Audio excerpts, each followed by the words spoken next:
Hello students, good morning. We are reading about third lesson US hegemony in the world politics, and now we are going to read about hegemony as structural power. We can classify it in the following ways. First, sea range of communication, जिसको हम slots बोलते हैं. sea range of communications. ये क्या system होता है? इसमें जितने भी जो सी रूट्स होते हैं वो अमेरिका ने कंट्रोल में हैं और अमेरिका जैसा चाहेगा वैसा ही उनके लिए रूल्स बना सकता है. जितने भी सी रूट्स हैं उनके लिए जितने भी रूल्स बनाए जाते हैं वो अमेरिका ही बनाता है. और ये सी रूट्स जो होते हैं इनको मर्चेंट शिप्स के लिए बनाया जाता है. मर्चेंट शिप्स ही इनके लिए यूज की जाती हैं.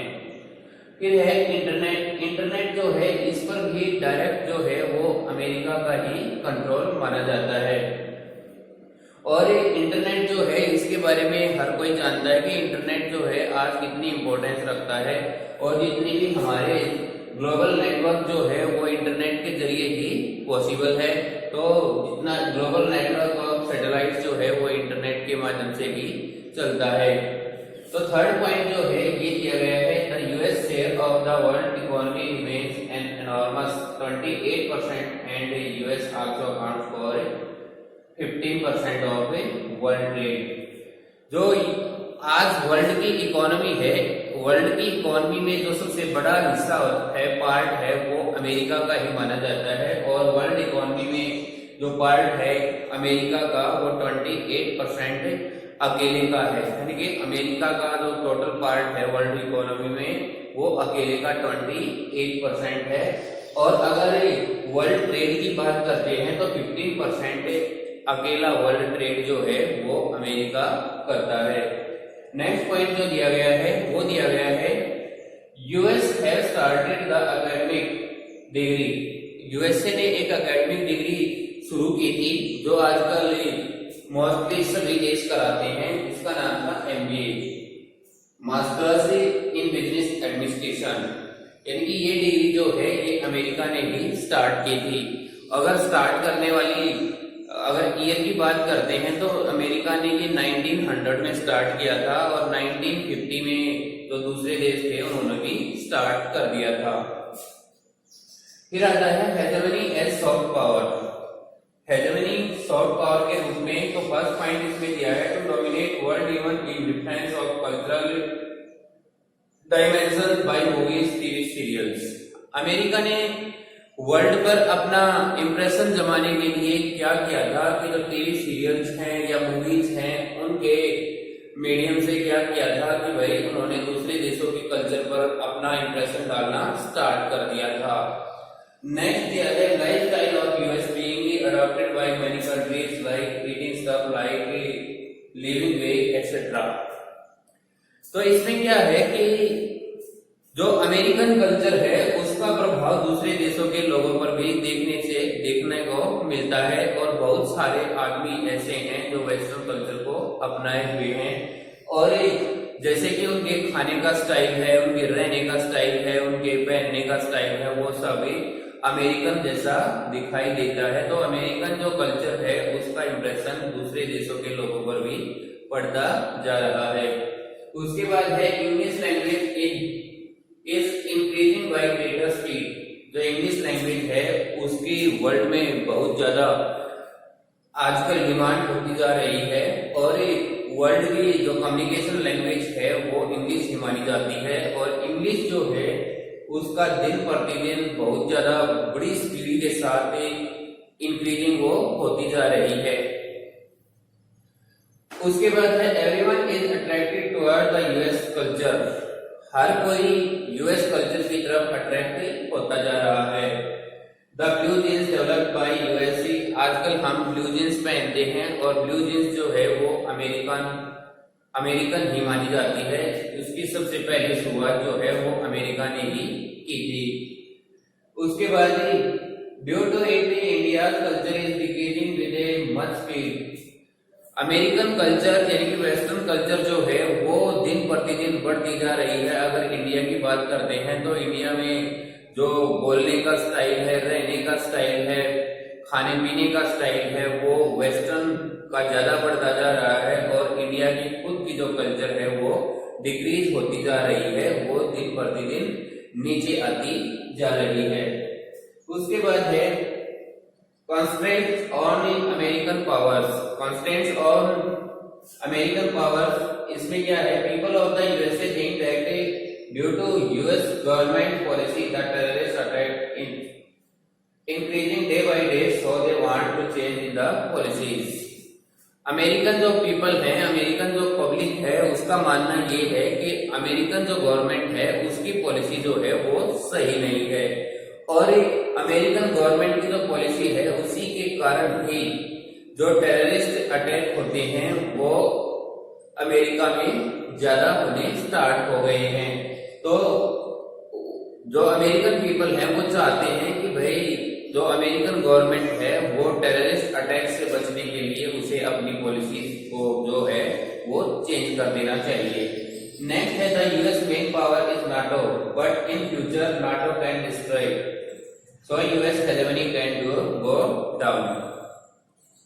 तो इसमें क्या है, जो यूएस की जो सुपर पावर बनने की सबसे बड़ी वजह क्या है, नाटो।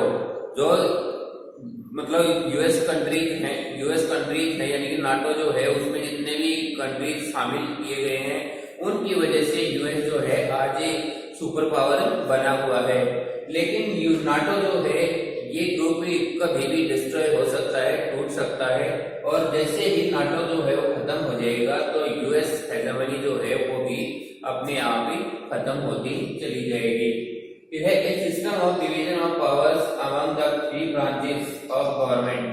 अमेरिका में 3 ब्रांचेस बनाई गई है गवर्नमेंट की। एक तो प्रेसिडेंट को भी बहुत ज्यादा पावर्स होती है और पार्लियामेंट को भी और जुडिशरी सिस्टम को भी वहां पर बहुत ज्यादा पावर मिली हुई है। तो so many hurdles are generated among them। तो तीनों में जो पावर सिस्टम है वो बहुत ज्यादा दिया गया है, तीनों को बहुत ज्यादा पावर्स दी गई हैं और तीनों अपनी मर्जी से पावर्स का यूज कर सकते हैं। तो ऐसे में बहुत ज्यादा हर्डल जो हैं, बहुत ज्यादा कठिनाइयां जो हैं उनका सामना करना पड़ता है। मान लीजिए कोई भी काम है, अगर तीन सिस्टम जो दिए गए हैं, 3 ब्रांचेस जो दी गई हैं, 3 ब्रांचेस में से अगर किसी भी काम के लिए 2 राजी हैं या 2 उसको मानते हैं कि भाई हो जाना चाहिए, तो तीसरा अगर मना करेगा तो उसको वो वहीं पर रोक देंगे। तो नेक्स्ट है terrorism is also one of the drawbacks for the US. Terrorism जो है ये भी यूएस के लिए एक ड्रॉबैक्स मानी गई है, एक कमी मानी गई है। They fought many wars but did not eliminate terrorism completely. America ने टेररिज्म के खिलाफ कई युद्ध लड़े हैं लेकिन आज तक वो टेररिज्म को खत्म नहीं कर पाए हैं, यानी कि उसको जड़ से खत्म नहीं कर पाए हैं।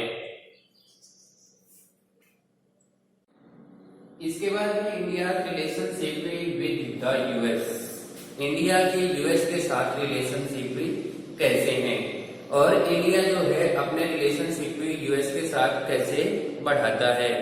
तो इसमें क्या है, जब यूएसएसआर का जब डिसइंटीग्रेशन हुआ था वो 1991 में हुआ था और उसके डिसइंटीग्रेशन के बाद इंडिया जो है वो वर्ल्ड लेवल पर अपनी जो इकोनॉमिक रेट है उसको बढ़ाना चाहता था और इसके लिए उसे यूएस के साथ की जरूरत थी और यूएसए के साथ उसने जो अपने रिलेशन बनाए थे उनमें कुछ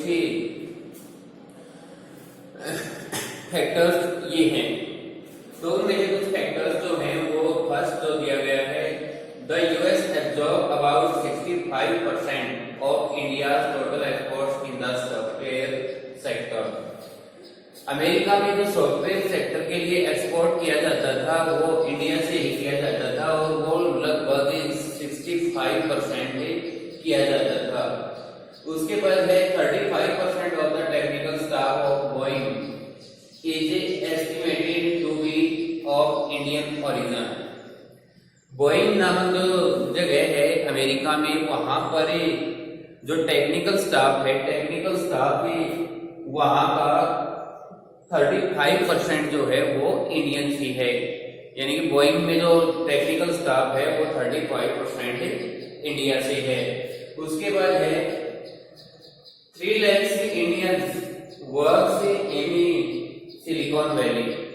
तो सिलिकॉन वैली जो है वहां पर काम करने वाले जो इंडियंस हैं वो 3 लाख हैं, यानी कि 3 लाख इंडियंस काम करते हैं सिलिकॉन वैली में।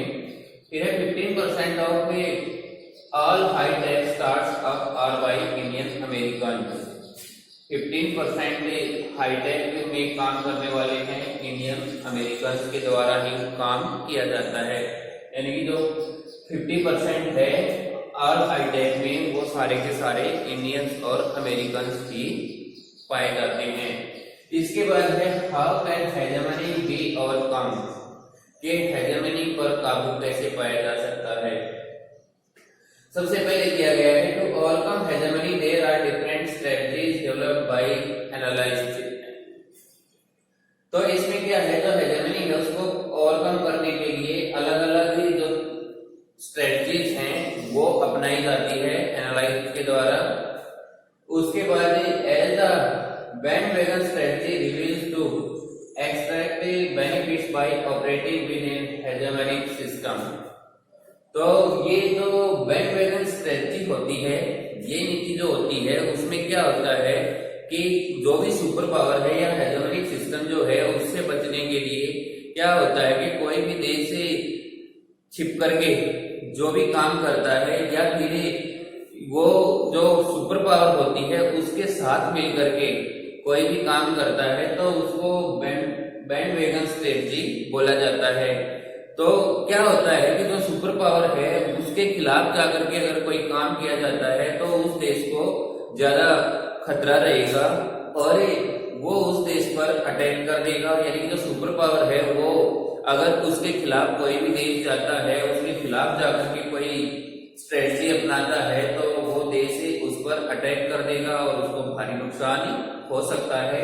तो जो ये बैंडवैगन जो स्ट्रेटजी है इसके तहत क्या होता है कि कोई भी देश अगर अपने आप को डेवलप करना चाहता है किसी भी एरिया में तो उसको जो हेजेमनिक सिस्टम होता है उसके साथ तालमेल बना करके ही चलना पड़ता है। उसके बाद है to hide strategy implies staying as far as from the dominant power as possible. एक हाइड स्ट्रेटजी भी होती है, जैसे कि इंडिया ने जो न्यूक्लियर बॉम्ब बनाए थे उस टाइम पर क्या हुआ था कि भाई उन्होंने अमेरिका को ये बात पता नहीं लगने दी थी, लेकिन बाद में सैटेलाइट के जरिए जब उन्हें इंडिया पर नजर रखनी शुरू की तो वे नहीं चाहते थे कि भाई इंडिया जो है वो ऐसे न्यूक्लियर जो है उसके लिए न्यूक्लियर जो बम है उसके लिए काम करे, लेकिन इंडिया ने एक हाइड स्ट्रेटजी अपना करके अपना न्यूक्लियर बम जो है वो बना लिया था। और जो सुपर पावर थी अमेरिका उसको डर था कि जो इंडिया है वो कहीं ज्यादा डेवलप ना हो जाए, तो वो जो सुपर पावर होती है वो हमेशा यही चाहती है कि भाई दूसरे देश जो हैं वो उसके नीचे काम करते रहें और उससे आगे ना बढ़ पाए। तो फोर्थ पॉइंट जो दिया है and it may be possible that various challenges to occur from non-state actors in the form of their writings expressions to mold the minds of the people। कुछ जो राइटर्स होते हैं, पोएट्स होते हैं, वो भी अपनी राइटिंग के जरिए या पोएम के जरिए जो है वो लोगों पर ऐसा एक्सप्रेशन डाल सकते हैं या उन पर ऐसे इम्प्रेशन डाल सकते हैं कि वो उनके अकॉर्डिंग काम करना स्टार्ट कर दे या लोगों की जो सोच है उसको चेंज कर दे। और ये काम ही पोएट्स राइटर्स यही कर सकते हैं। तो उनके द्वारा अगर लोगों के दिमाग पर कोई बदलाव लाया जाता है तो वो भी हेजेमनी को ओवरकम कर सकता है, हेजेमनी को कंट्रोल कर सकता है।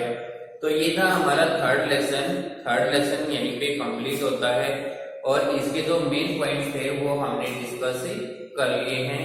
नेक्स्ट लेसन जो है वो नेक्स्ट वीडियो के साथ बनाया जाएगा और ये तब तक भी आप इन्हीं लेसन्स को रिवाइज करेंगे